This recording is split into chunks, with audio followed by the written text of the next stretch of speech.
State text books లో సోనియా పేరు చేర్చకపోవడంపై fire అయ్యారు కాంగ్రెస్ నేతలు. ఎంతో కష్టపడి సోనియా ప్రత్యేక రాష్ట్రాన్ని ఇస్తే సీఎం తానే రాష్ట్రాన్ని సాధించినట్టు చెప్పుకోవడం సిగ్గుచేటని అన్నారు.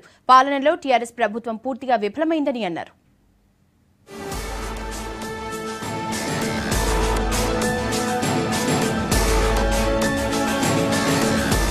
సోనియా గాంధీ చొరవతోనే తెలంగాణ రాష్ట్రం సాధ్యమైందన్నారు మాజీ ఎంపీ వివేక్. ప్రత్యేక రాష్ట్ర సాధనలో కృషి చేసిన సోనియా పేరును తెలంగాణ పాఠ్యపుస్తకాల్లో ప్రస్తావించకపోవటాన్ని ఆయన తప్పుపట్టారు. సీఎం తానొక్కడి వల్లే రాష్ట్రం ఏర్పడినట్టు చెప్పుకోవటం హాస్యాస్పదమన్నారు. కేసీఆర్ గారు కూడా ఈ విషయము అసెంబ్లీలో చెప్పినారు. కేవలం సోనియా గాంధీ గారి పట్టుదల వలన మనకు తెలంగాణ వచ్చింది, ఆమెను గౌరవించాలని చెప్పి ఆయన మాట ఇవ్వడం జరిగింది. కానీ మొన్న టెక్స్ట్ బుక్స్లో ఏదైతే డ్రాఫ్ట్ టెక్స్ట్ బుక్ వచ్చిందో దాంట్లో సోనియా గాంధీ గారి పేరు ఎక్కడ కూడా లేదు. మేమందరం కోరుతున్నాము, ఆయన ఇంత పట్టుదలతో ఇంతమంది ఒత్తిడి వారిపైన వేసినప్పుడు సీమాంధ్ర నాయకులందరూ ధనవంతులు వాళ్ళందరూ కూడా వెళ్ళి మీరు తెలంగాణ ఇవ్వద్దమ్మా అని చెప్పి వారిపైన ఒత్తిడి వేసినప్పటికీ కూడా ఆమె తెలంగాణ బిల్లు పాస్ చేయడం జరిగింది. కరీంనగర్ జిల్లా కాటారం మండలం ధన్యాడలో జరిగిన ఓ పెళ్లి వేడుకకు అటెండ్ అయ్యారు మాజీ ఎంపీలు వివేక్, పొన్నం.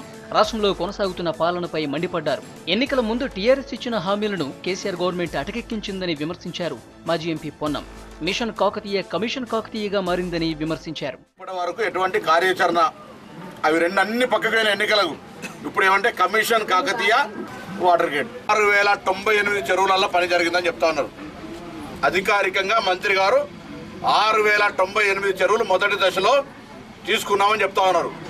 మేము అడుగుతా ఉన్నాం, 6098 చెరువులలో రేపు జూన్ 2వ తారీఖు 3వ తారీఖు 8వ తారీఖు మృగశిర వచ్చేటప్పటికి వర్షాలు పడేక ముందు ఎంత వర్క్ జరిగిందో బిల్ ఎత్తి అంతవరకే బిల్ తీసుకుంటా, వర్షం పడంగానే చెరువుల ఇడికి తీస్తే 3 తీస్తే బారెడు తీసినామని బిల్ ఎత్తుకుంటారా అనేటువంటి దాని మీద మేము ప్రజలు అప్రమత్తంగా ఉండాలి. అంతకుముందు ఆదిలాబాద్ జిల్లా జైపూర్ మండలం ఇందారంలో జరిగిన వేణుగోపాల స్వామి విగ్రహ ప్రతిష్ఠ కార్యక్రమంలో కాంగ్రెస్ మాజీ ఎంపీలు వివేక్, పొన్నం పాల్గొన్నారు.